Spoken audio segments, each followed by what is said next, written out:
Tere tulemast kuulama podcasti Kristlane päriselt või, kus me räägime täna 2 noore sportlasega, jalgpalluriga, Alexa Kelly ja Nicole Kellyga, spordist ja usust ja kuidas need omavahel seostuvad või ühinevad mingites aspektides. Minu nimi on Liisette Teder ja mina juhin tänast toredat vestlust. Kõigepealt tere teile! Tere! Alustame võib-olla üldisemast, et tutvustage ennast ja rääkige, et millega te tegelete, mis on näiteks teie eesmärgid spordis? No nagu Liisette ütles, oleme jalgpallurid ja siuke eesmärk, unistus oleks jõuda võimalikult kaugele jalgpallis ja üks päev mängida mingi Euroopa top-klubis. Ja, tere, ma olen Nicole siis. Elan Tartus ja õpin Tartu Kristjan Jaak Petersoni gümnaasiumis ja minu eesmärk oleks ka siis jõuda kuskile välismaale ja ehitada enda karjääri seal. Väga äge, väga ägedad eesmärgid. Olete mõlemad pikalt mänginud Tammekas ja võib-olla saategi rääkida, et kuidas te usu juurde jõudsite. Kas see algaski siin Tammeka ajal või juba varem või on see hiljutine selline lisandus teie ellu? Et kuidas te usuni jõudsite? No ütleme nii, et me olime lapsepõlvest jumalast teadlikud. Ema viis meid iga pühapäeva kooli. Aga tol ajal me veel ei saanud sellest nagu väga midagi aru. Lihtsalt käisime, seal sai mingi meisterdada, süüa, oli tore. Ja seda päris tähendust veel ei teadnud. Aga päris ise usule jõudsime suht hiljuti, ma ütleks. Kas oli üle-eelmine talv äkki? Mul oli selline olukord, et isa viis mind pärast koondise trenni bussijaama ja siis poliitiline olukord oli suht halb ja siis ta hakkas kõigest sellest rääkima ja siis ütles, et vaata, varsti hakkavad toimuma asjad, nagu, mis on ilmutuse raamatus kirjas. Ja ma väga mäletan hästi seda nagu lauset, et ta ütles, et igaüks peab pärast valima, et kas sa oled jumalaga või mitte. Ja kui sa ütled, et sa oled jumalaga, siis sind tapetakse. Ja kui sa ütled, et see ei ole jumalaga, siis põhimõtteliselt sa tegid andestamatu patu. Ja siis sa ei saa nagu pärast taevariiki nagu piibli järgi on ju. Ja siis ma mäletan, et tol õhtul ma hakkasin mõtlema, et ma pean piiblit lugema, sest ma tahan aru saada, mida ma valin. Ja sest kujuta ette, kui sulle öeldakse, et sa tapad mind praegu ära, siis ma pean nagu ütlema, nagu, kelle eest ma olen. Ja kui ma tean, et Jeesus on päriselt nagu tõsi ja ma kõige südamest usun, et see on tõsi, ma pean nagu tema eest seisma, ma ei tohi öelda ei, aga see on nagu nii hirmus olukord. Seega, et olla kindel, peab Jumalaga nagu väga lähedalt olema või kuidagi. Ja sellepärast ma otsustasin hakata piiblit lugema. Ja minu lugu siis ei ole nii huvitav nagu Aleksal võib-olla. Aga minu arust see oli siis eelmine suvi. Alexa vist hakkas siis talvel lugema. Ja siis ma hakkasin suvel lugema, talvel mõtlesin, aga mul ei olnud aega, sest koolilis oli ja siis suvel. Ja siis suvel. Ja siis ma märkasin ka, et kuidagi, et Alexa on nagu loeb piiblit, et veedab aega niimoodi ja siis ma nagu märkasin, kuidas Alexa hakkab muutuma inimesena nagu paremas suunas. Ja siis ma hakkasin mõtlema, et ise nagu sügavamalt, et miks me nagu ei ole nii kaua nagu perega kirikus käinud. Ja ma sain aru, et meil on trennid ja kool ja kõik, aga ikkagi, et oleks nagu hea see aeg leida. Ja siis ma hakkasin mõtlema, et peaksin ka vist nagu alustama selle lugemisega, et aru saada, sest tegelikult võib-olla teadmisest ei piisagi, et sa lihtsalt tead Jumalat, et võib-olla nagu sellest ei piisagi tegelikult.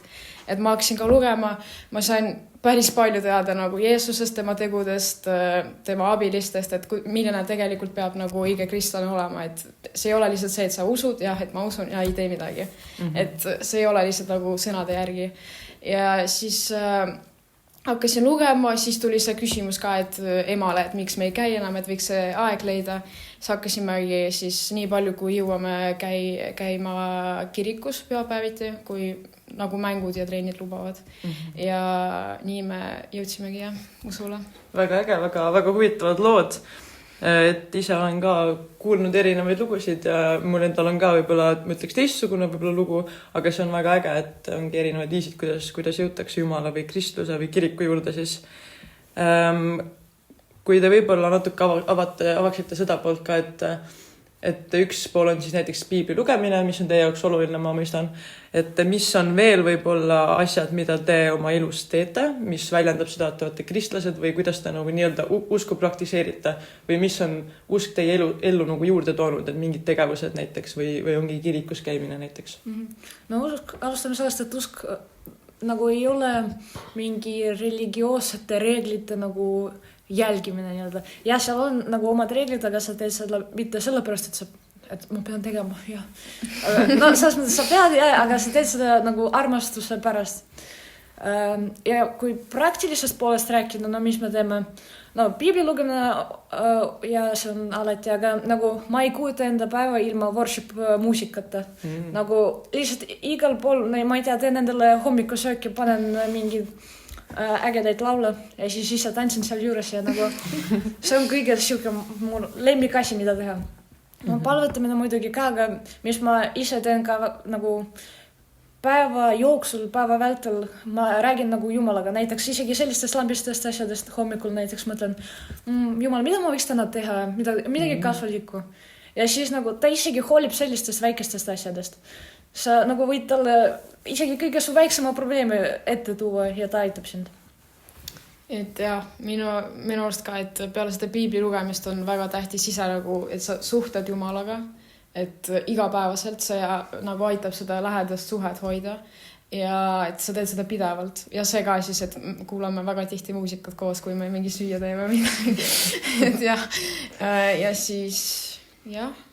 Ja siis kindlasti teiste inimeste aitamine ja üleüldse hea suhtumine ja see on minu arust kõige tähtsam. No see juba läheb ja selle poole, et kes on nagu kristlased. Aga praktilistest asjadest, jah. Väga äge. Mulle joonistubki siit natuke välja võib-olla, et teie jaoks see kristlaseks olemine võib-olla tähendabki seda isiklikku suhet Jumalaga või suhtlemist Jumalaga, et kuidas te seda kirjeldaksite, et kas mul on õigus või mis teie jaoks siis kristlane olemine tähendab? No see ongi põhimõttelist relationship with your creator. Ja nagu ma ütlesin, need ei ole reeglid, mida sa pead nagu jälgima. Sa üritad nii palju, kui sa saad nagu, no inimesed on ekslikud, sellepärast Jeesus tuligi siia, aga sa teed nii palju, kui sa saad, sest sa armastad teda vastu. Et me oleme inimesed, me ei saa nagu lihtsalt nagu pattu nagu üleüldse vältida, et lihtsalt nagu nii on maailmas, et peame arvestama sellega ja lihtsalt püüdlema nagu parema suunas. Väga head mõtted. Kui me mõtleme nüüd natuke võib-olla selle spordi ja usu seosele, siis kas te oskaksite äkki välja tuua või kas teil on mõned eeskujud spordis, et kas need eeskujud on kuidagi teid ka usu osas mõjutanud või kas need teie eeskujud on ka usklikud või kas seal on mingi seos? No pigem ma ütleks tegelikult, et ei ole, aga kindlasti need jalgpallurid, keda me jälgime, mõned nendest on kristlased, mis nagu teeb väga head eeskuju ka noortele, mis on väga tore ja nagu ma ise enda karjääriga tahaks sama teha.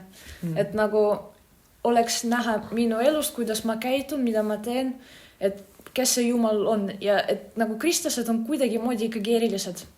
Ja ma arvan, seda on näha isegi nagu tavalistele inimestele, kes näiteks esimest korda kristlast näevad või nagu suhtlevad temaga, midagi on teisiti. Ja seda ma tahaks nagu ka enda eluga nagu näidata. Ja minu lemmikmängija on siis minu lemmikmäng on hetkel Florian Virts, aga tema otseselt ei mõjutanud minu usku, sest ma ise ei tea, kas ta on kristlane. Aga nii palju, kui ma olen näiteks Instagramis ja TikTokis näinud, siis just Arsenaliga liitunud Ese näitab väga sellist siirat ja sügavat usku, et ta on selline nagu inspireeriv nagu näide. Ta on nii paljust nagu läbi läinud, nii palju nagu rasketest olukordadest ja ta kunagi ei andnud alla, vaid ta nagu usaldas seda Jumala plaani ja see on see, mida ta nagu on saavutanud tänasel päeval. Väga äge. Rääkisime siin, mainisid Nicole neid võib-olla keerulisi, raskeid olukordi, et kuidas teie usk siis jalgpalliga seostub, et kas kas see, et olete kristlased või usklikud üldse annab midagi teile juurde?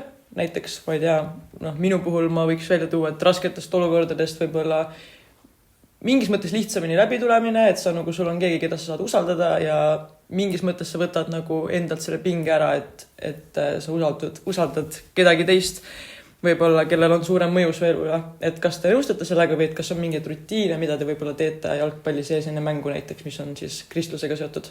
No ma ütleks, see ongi, ma arvan, spordis see on siuke peamine cheat code, kui sa on jumal, sest sa saad aru, et sa ei pea seda kõike ise tassima, sa ei pea seda ise läbi suruma.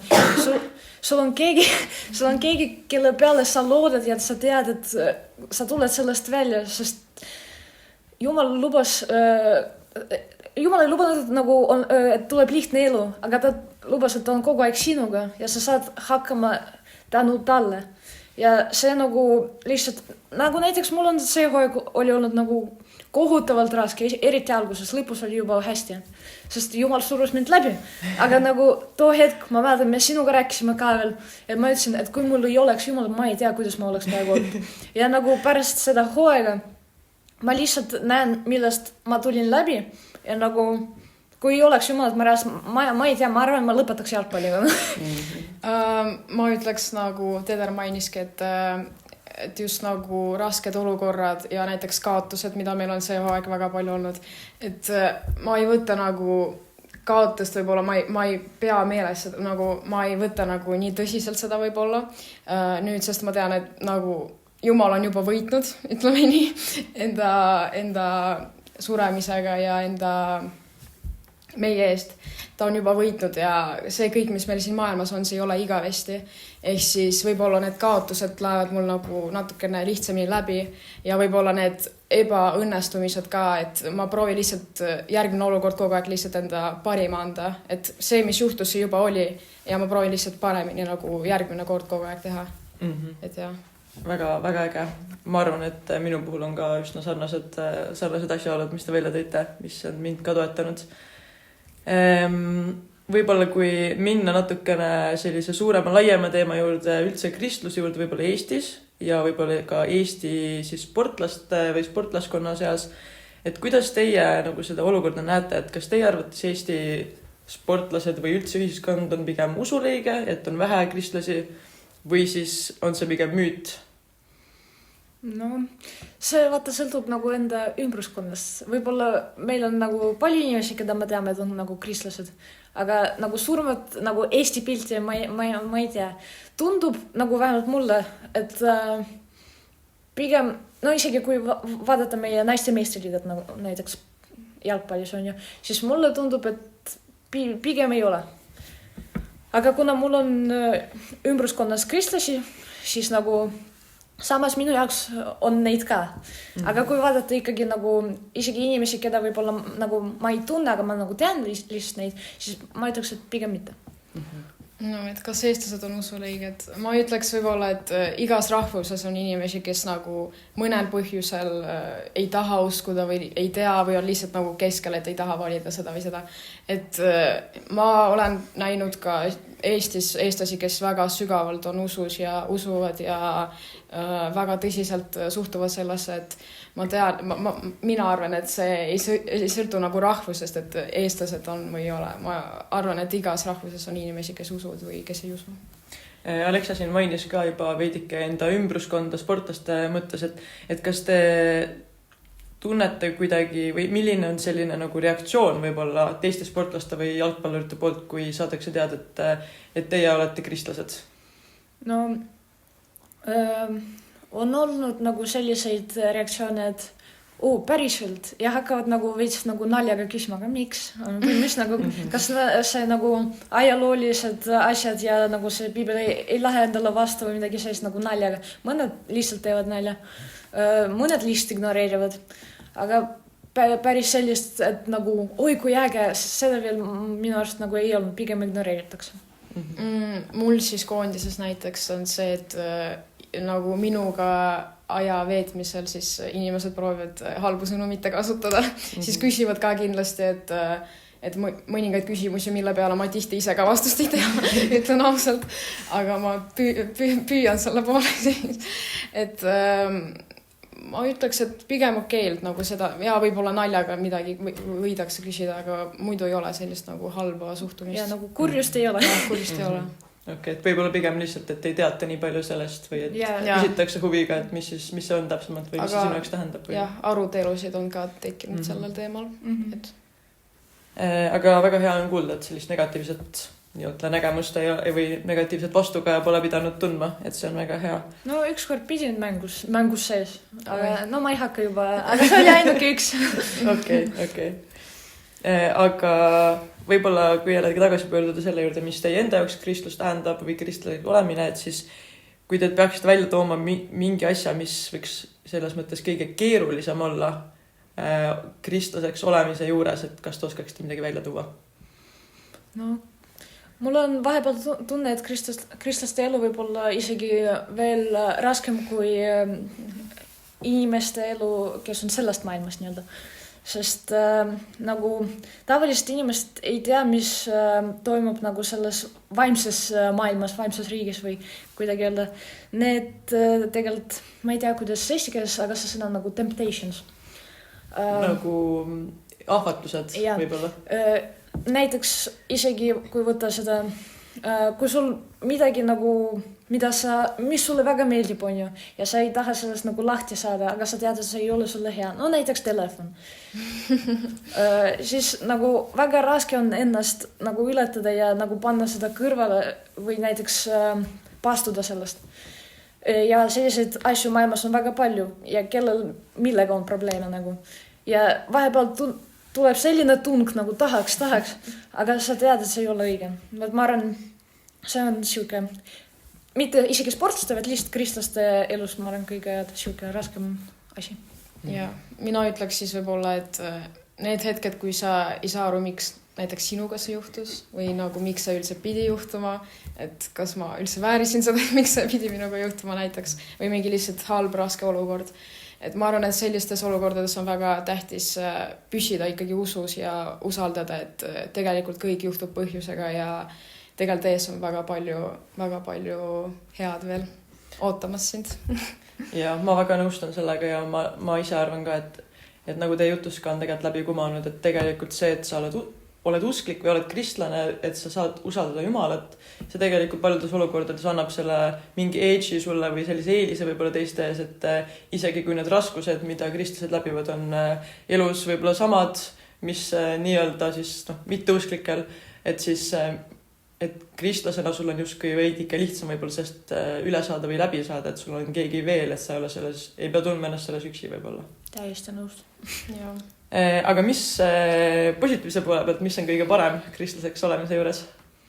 Ongi, sa ei ole üksi. Kui sul on mingi raske hetk, sa arvad, et keegi sind ei armasta, on keegi, kes armastab, on keegi, kes suri sinu eest, mitte nii sama, vaid nagu sa väärid midagi. Ma ei tea, lihtsalt see, et creator of the universe hoolib sinust, see on juba nagu midagi minu arust. Ja, et see, et ta kuulab ka alati, et sa võid kõikide muredega, kas või nagu Alex ütles, kõige väikese murega lihtsalt tulla rääkima, et ta kuulab ära sind.